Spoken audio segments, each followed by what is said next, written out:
Hey, it's Parmdeep here, and today I'm with Charlotte Puddy in Manchester. Hi Charlotte, how Hi, are Dee. you? Very well, thank you. It's nice to see you again, it's been a while. Yeah, it's always good to catch up with you. Great. Always good. And today we're talking a bit about what the process is that you go through in terms of going from transitioning from your job and becoming a full-time property investor. And I thought Charlotte would be perfect for this because I've known Charlotte now for 3 years. And we first met on the Tycoon Mastermind Alliance program in 2008, Yeah, July 2008. And Charlotte, you were working in the media industry at the time, weren't you? Yes, I was working as a producer of corporate videos for large multinational companies behind an events company mainly, but we used to produce all the videos that they'd use for internal communications projects and as events, so yeah. So it was good, but it's a distant memory now actually, because things have changed since then. So what was it like then? I mean, going from the point where you're working for somebody else and then going into a full-time business of your own and having that going on, what was that like? Well, two kind of things really. There's one, the most amazing sense of liberation that you don't have to ask anybody else, can I have this day off? You know, could I fill in this holiday form? So, you know, that feeling of freedom was amazing. But then there's also the fear. Is it going to work? Am I going to be any good? Is it going to succeed?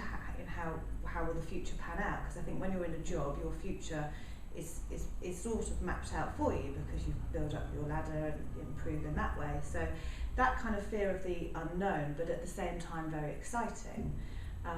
We had a plan, we knew what we wanted to achieve, we knew what we wanted to do, so that was our sort of process that we followed. I don't think you can just suddenly give up your job and go, right, I'm going to do this now. You need a plan. And we were very good at sort of measuring what we were doing and how it was all going.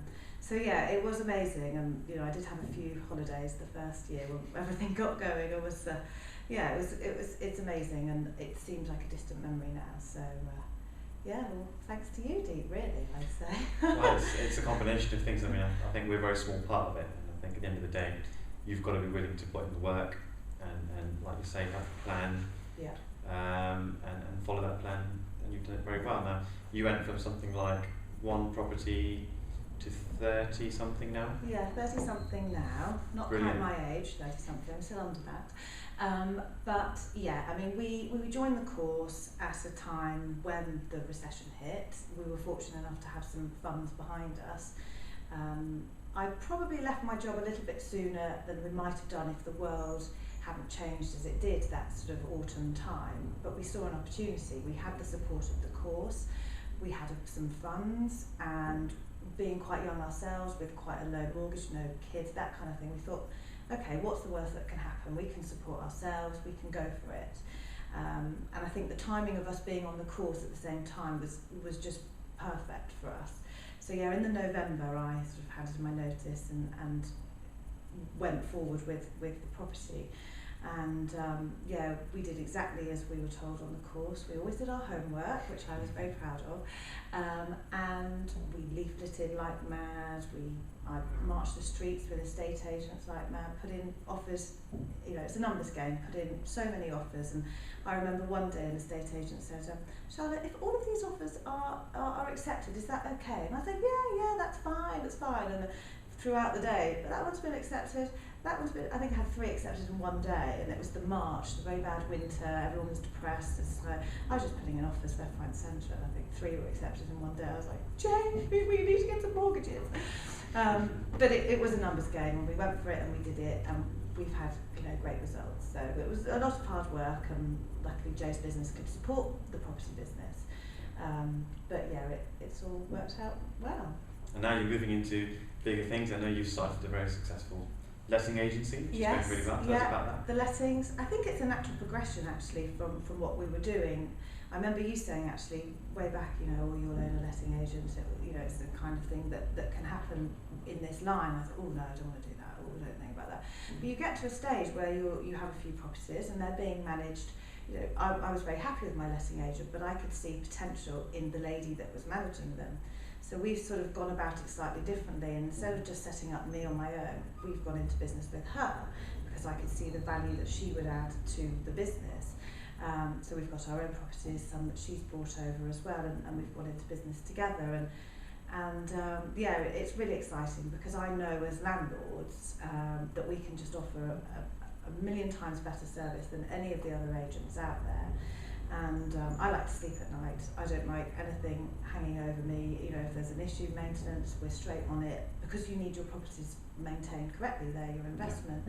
So I know that we are successful already, but I know that we're going to be very good for a good many years to come, because of the people that are running it and the systems that we've got in place already and that we're building to build a really, really successful business. So it's very exciting times at the moment, and I do remember thinking, oh no, I'll never do a letting agent, never do that. But actually, it's now it's as exciting as buying houses. So it's really good. You seem to have got it locked down really well, because a lot of letting agents struggle to manage properties outside a very small confined area, whereas you've managed to kind of develop your own proprietary systems and methods for managing properties across a much wider area. Yeah. Tell us a bit about that, and how does that work? Well, our portfolio is across a large area, sort of a bit by accident. We bought things here down as far as Stoke and across up to as high as Halifax and across towards Liverpool.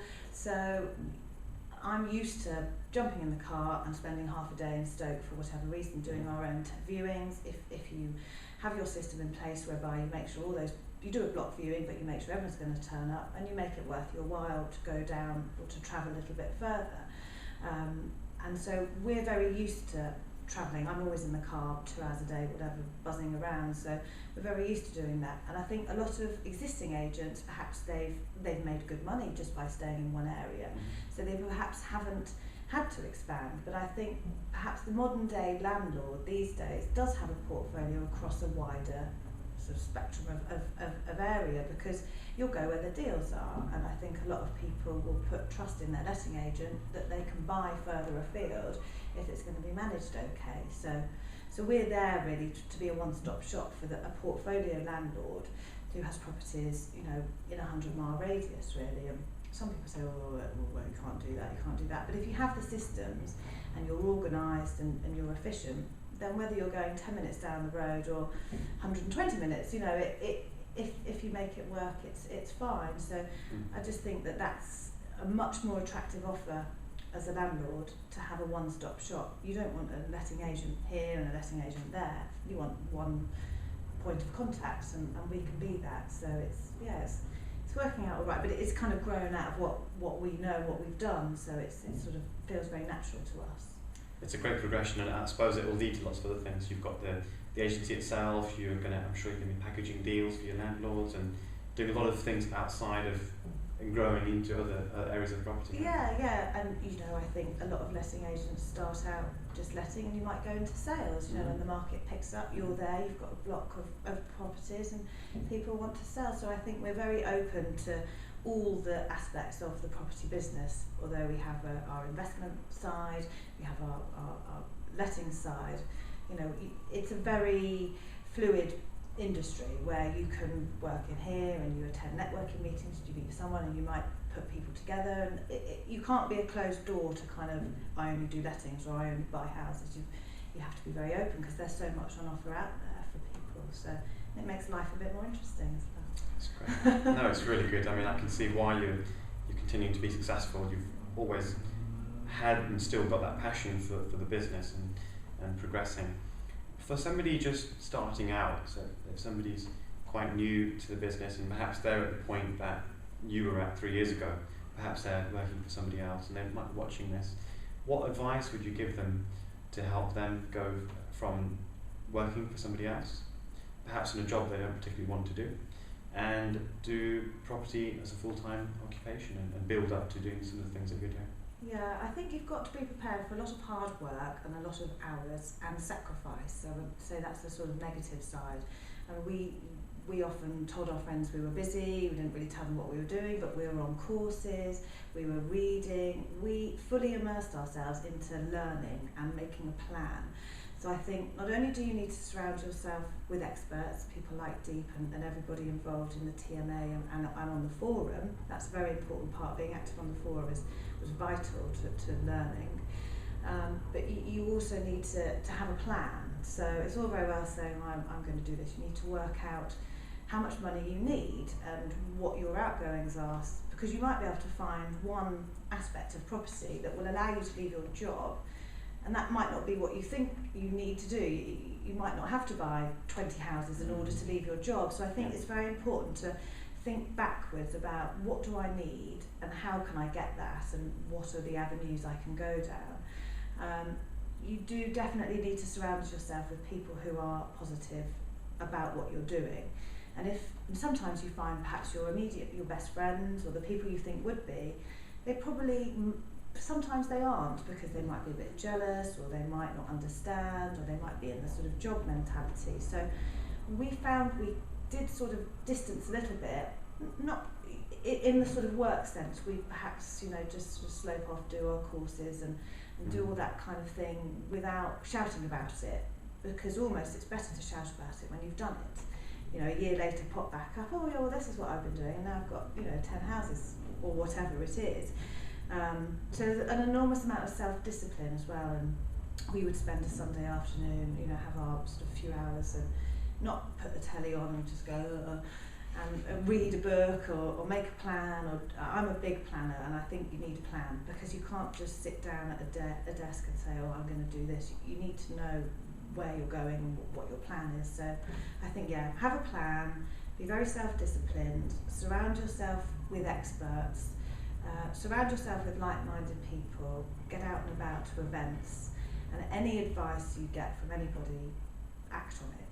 Because if, in the course we were told to try lots of different things, which we did, and then if it doesn't suit you or it doesn't work for you, then you try something else. But you can't say you don't like it or you can't do it until you've tried it, really. So I would say you've got to be like a sponge. You've got to soak everything up and do it. And then after 2 years, you'll be somewhere, because you will have tried and given it your all. It's not handed to you on a plate, but it's not difficult. And the great thing about property, completely agree, the great thing about property is once you've done it, it's there, it's yours forever. No one's going to take that 10 properties or whatever away from you. It's there, providing passive income for you going forward. Yeah. I'm really looking forward to the Underground Investors Summit, because I know you're going to try your best to make it on the 25th and 26th of June. And Charlotte's very kindly willing to share a whole bunch of things. One of the things that she's going to be sharing is a report that she's put together with some really good tips for extra tips over and above what she shared today for how to get out your job and go into property full time. And also she's going to be doing I know you're doing a special deal for any landlords in the room who want to use your letting agency. Yeah, we're always offering special monthly offers as part of our monthly newsletter. So we will prepare some special tycoons offers for those of you who would like to act on them. But we like to stay in touch with our landlords, and our newsletter is a great way of doing that. We have offers, we have industry news, links to solicitors, a little bit more than your sort of jargon about letting. So we'll definitely get something together for June. Brilliant. Super special offers. Thank you. It'll be so nice to have you share. So make sure you're there at the Underground Summit if you want to meet Charlotte and see what she's been doing and have a chat with her. And Charlotte, it's been great catching up with you once again. And I look forward to catching up with you again soon. Yeah, thank you very much for sharing. Thank you.